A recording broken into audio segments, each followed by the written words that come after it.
So here's the list of things we have to do on this GMC. First is address the fuel system. The customers had problems with the fuel pump overheating and then the engine shuts off.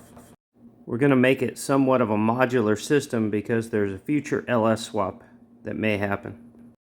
Next, get the windshield wipers working. Third is get all the lighting issues worked out and some of the electrical problems. Last on his list is the door seals were falling off, so we'll replace those. That's all on his list, but I'd like to surprise him with a little appearance mod.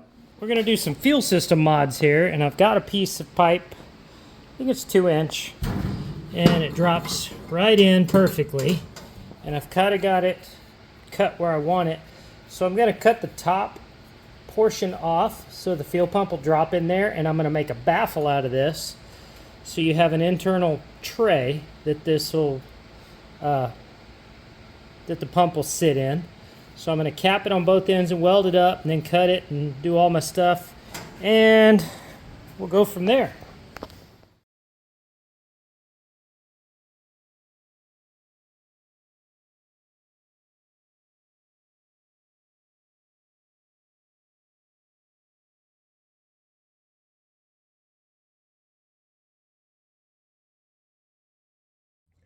Well, as I built this thing, I did a lot of work, tried to get the that fuel system, document everything that I did, and show you guys what was going on.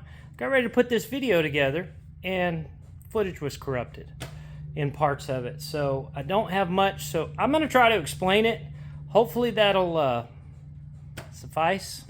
So don't throw stones, you know, things like this happen every once in a while. So here, I'll explain and we'll go from there. So what I did is I just took a piece of stainless steel exhaust pipe like this. This isn't stainless, obviously, because it's rusty. And I cut a big hole like so, where it had a big open area. I took a hole saw, made a couple of caps, which I got the footage of cutting it. I took caps, popped them in the end, welded it up, and then that big hole the fuel pump could drop down into. And that way you had a tray so that you never had to worry about it sucking any kind of air. I put some holes in it along both sides. That way the fuel could flow in from the top area and then kind of drop down in there. And then also I put the return line where it dropped down in there and filled, so any return fuel would come from the engine and drop right back in there and keep this full. So that would keep the pump cool and, you know, act as some sort of a baffle or whatever you want to call it, a trough, so it didn't suck any kind of air. I hope that makes sense, and sorry I didn't get any footage of that, but it happens. And technology things get a little complicated sometimes, and you get them little cards and you mess them up and things like that happen. And my son explains to me all the time that I don't put them in and take them out right like I'm supposed to, but old dog, new tricks. That's how it works. But anyway, hopefully that makes sense to you, and enjoy the rest of the build. Okay, now I have that line hooked up. I just have a junction there with a 6A end to a hose barb, and then I'm reusing all of that fuel line that was already there. So let's see what we got.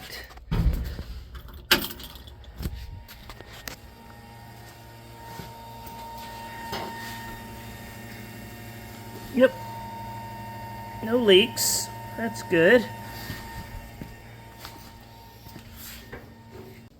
All right, one of the last things we're going to do to the fuel system here, actually the last thing, is right here, we're going to put these tank straps or mounts in because the tank is literally just sitting there. And something that I like to use is old belts. I don't throw them away. I keep a lot of junk. But I'll take these, and these make great tank straps, the rubber between the strap and the tank. And I'll spray them on the smooth side with spray adhesive, little Gorilla, and we'll spray them down, stick them on. I'm going to lift the tank up and stick them on the underside. Then I'll put them on the top side, and then I'm just going to I'll weld those brackets in.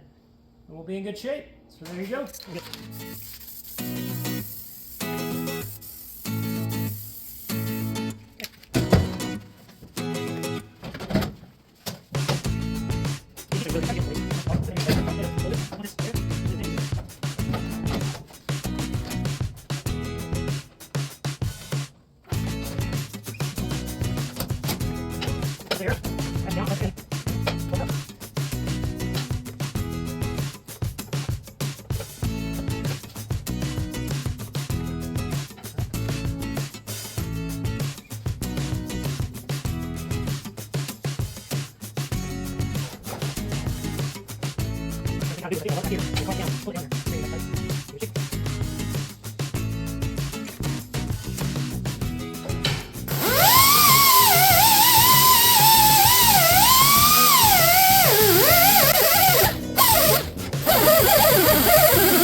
Clamp down, clamp down. So we'll load up a little bit, and then we'll do the other side.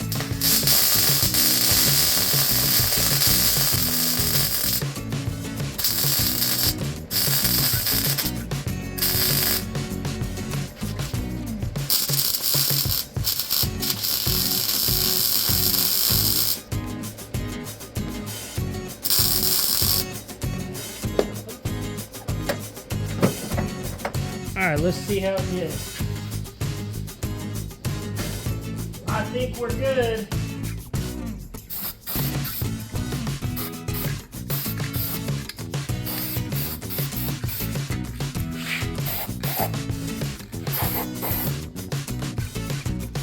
It ain't a car show. No one's gonna see that anyway. So let's throw some antifreeze back in this, because I hooked up the fan to a relay, then to a temperature sender right there. Just got the relay sitting here and tied into place. So throw some antifreeze in, let's make it happen.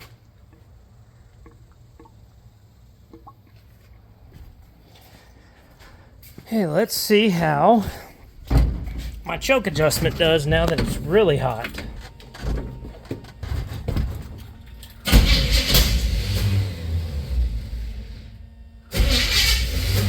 Yep, gonna have to do something about that starter.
Good progress, finally. Yeah, I've got intake pump, goes to this fuel filter, over to the regulator, and then returns straight off of that and straight back to the pump.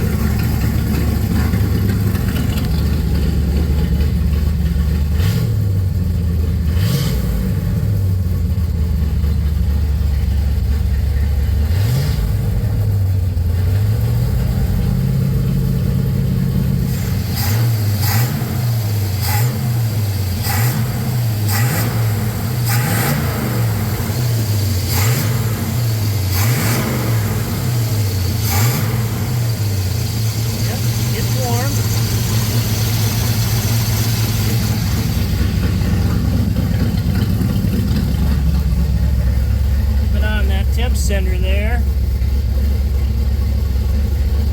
I think that tip sender is set, I think it's 180, 185, 187, something like that. So that should be good.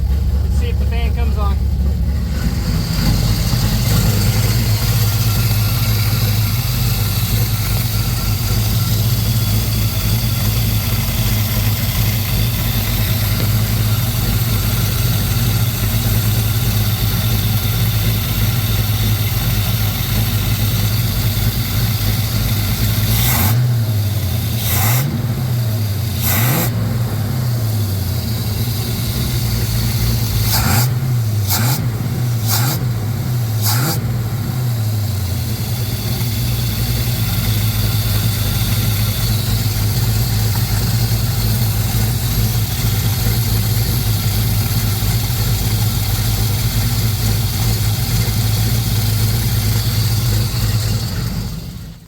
Okay, we are back on 54 today.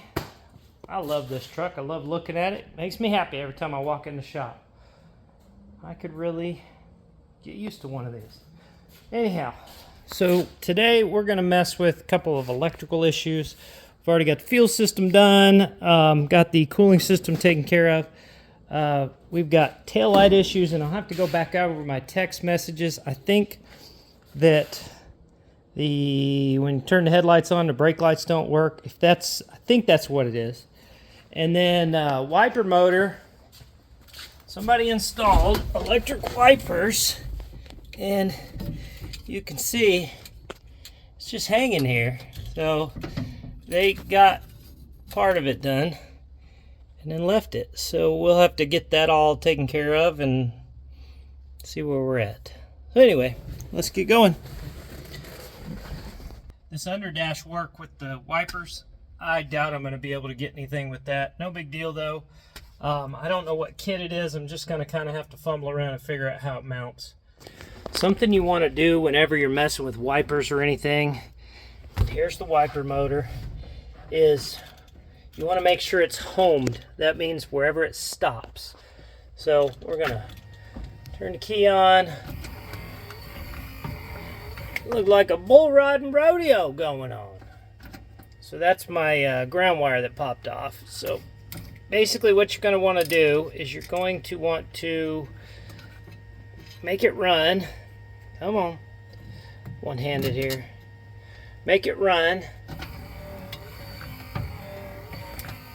And then turn it off. And it will stop where it's homed. That way the wipers will be where they need to be.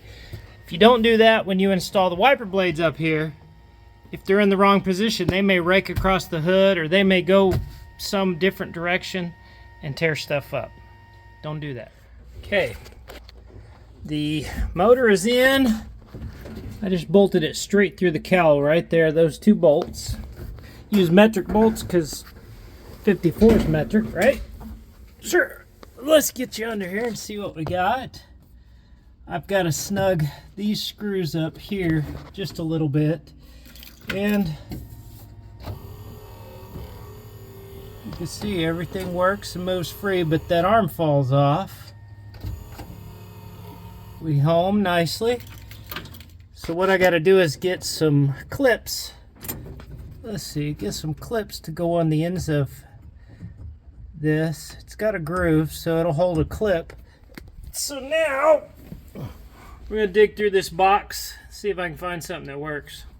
Okay. She's a-working.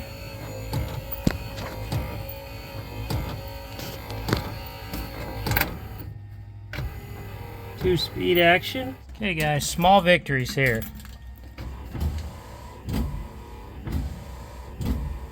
Gotta love it.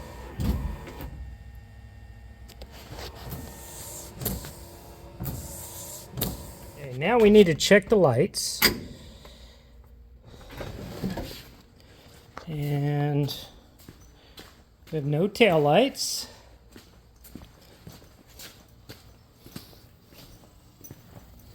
No headlights. No running lights. But here's something I did see. If we go in here, let's turn Key on. You turn the key on, lo and behold, you have headlights. Still no running lights, but you have headlights. So this thing is wired totally incorrectly.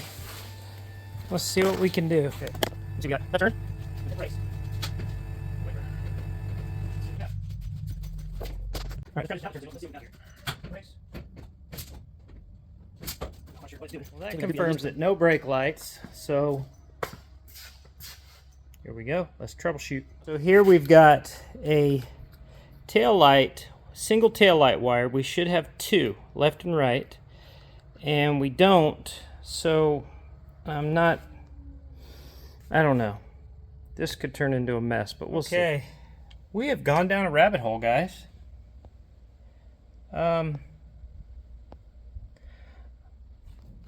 Everything is done very cleanly,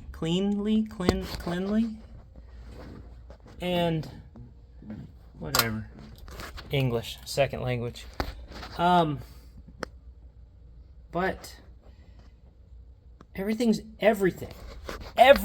all of it, the entire truck is wired to ignition source.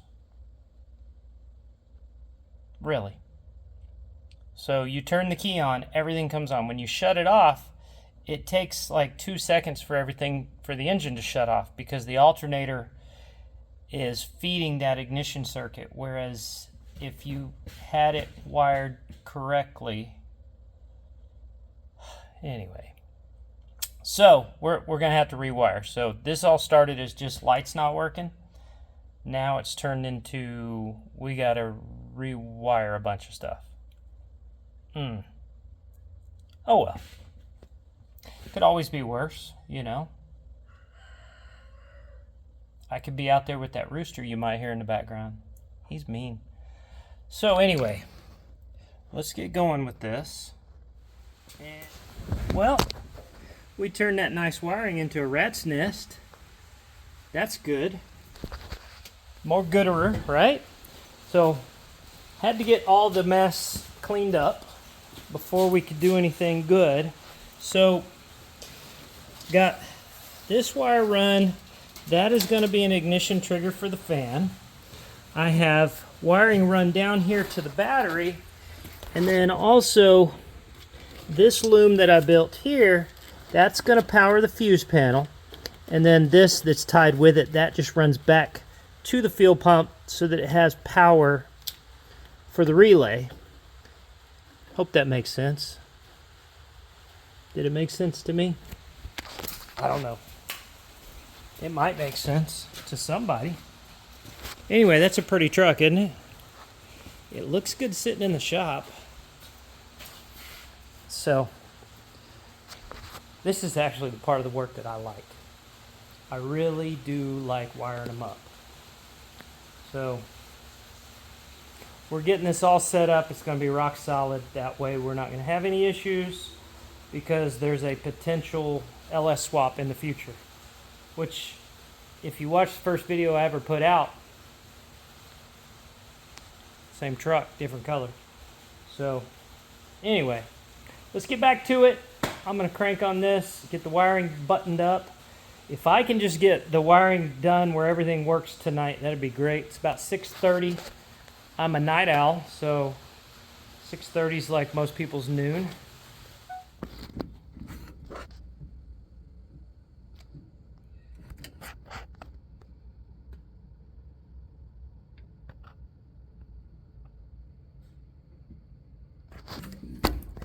You can see that reflection back here. Red. Love it. So last thing I'm going to sling mud about. So they had used two circuits, 10 amp circuits apiece. This one is lights for that little gauge panel. This one is a light for that shift indicator. So they literally taken two entire circuits away, separated those. This one I will put on the park lamp circuit. That way when it turns on, you'll have lights. You don't need lights during the day. Daggone. See how we did. I have the brake light switch just hanging here, so that means brake lights will be on no matter what. We'll test that out in a minute. But let's turn the key on. Turn signals. Oh my word. You've got to be kidding me. Do we have them up front? Oh my word! Look at that. Left. Now right. Look at that. Whoop whoop. Oh my goodness. Man, guess the old guy knows what he's doing. Maybe. I already killed the battery. So let's... Wow. It's the small things in life that make you happy. So that is pretty stinking cool. So now it looks like a rat's nest because I had to fumble through all of it. I mean, literally rewire to the fuse panel. The fuse panel wasn't wired right, even getting power to it. The guy, whoever had done it, had taken wires off. This setup has like the little screw terminal type thing. So each circuit feeds and you just put a terminal and screw, boom, you're done. And he had moved things around where the wrong fuses were powering the wrong circuits and all this stuff. Now, I wasn't the owner of this truck. He bought it as is. So don't think I'm slinging mud at him. I mean, he's a great guy. But we're just getting it dialed in for him. And anyhow, happy. All right. We're going to hook that brake switch up so the brake lights turn off and doesn't run the battery down. And then we're going to be good to go. Time to eat some dinner. Get a little bite to eat. Get moving on this again. I should be able to button this electrical up and be finished tonight. As long as that dimmer switch is still good. Chances are pretty good. 1954 original. I don't know why not. There you go. That's a nice view here. I love walking out here every day. And we got donkeys and cows.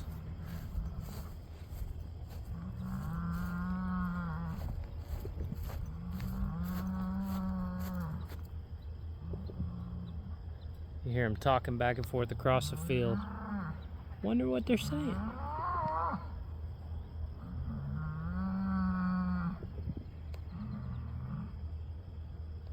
We're back on this old 54. Gonna get this wiring all buttoned up. I've pretty much got everything tied up and nice and neat. Everything works, but I do not have either high or low beam. I don't know which right now. I have one, but not the other, and it's because that dimmer switch is no good. Imagine that, 50-year-old switch. So I got a new switch right here. Looks pretty close to the original. Standard ignition, so could be wonderful, could be horrible, depending on where it was made and how long ago it was made. We'll see. But I already tested it with a voltmeter for continuity. Works great. So we should be good. And then I'll put the doors back on. The only reason I did this first is because it's a pain, just this tight little area with the door. But if the door's off, you get a lot more room. Plus, you get this added benefit right here. You get to hit your head and your back and your elbows on these hinges. That keeps you awake. All right, last bit of wiring I'm going to do is right here. I have snipped the turn signal wire. So I'm going to tie into that, and I'm actually going to power the factory turn signal indicators. See how we did. Left turn. There we go. That's left turn, sorry. Left, then right.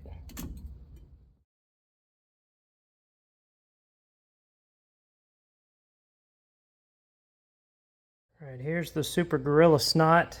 What I'll usually do is I'll put a bead, I'll just put it on kind of liberally, all on the piece where it's mating, and then as I'm putting the weather strip on, I'll put it on that side of the mating as well, so it'll give it time to tack up all the way around.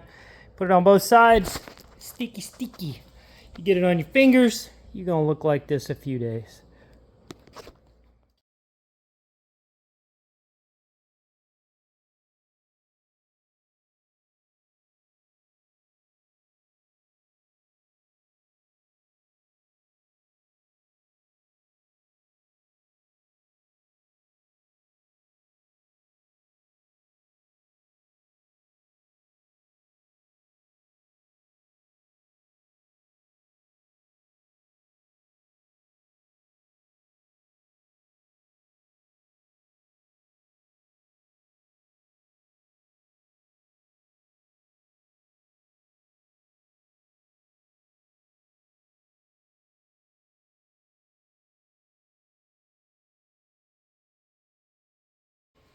Today we're going to button up this 54, take her down the road, and we're going to do a little surprise for John.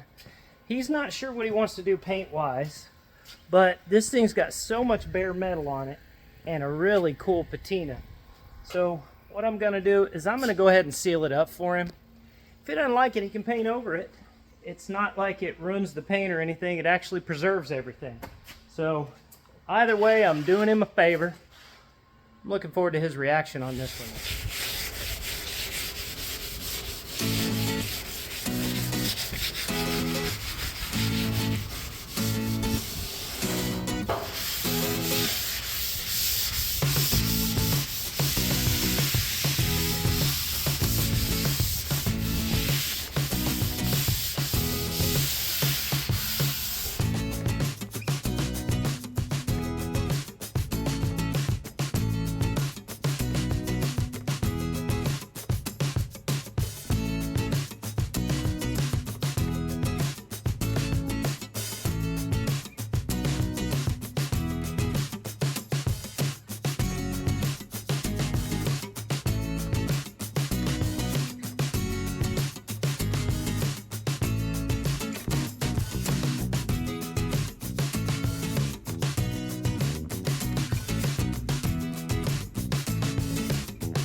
It sure is hard to beat something that takes you all of a few hours, and it's that shiny.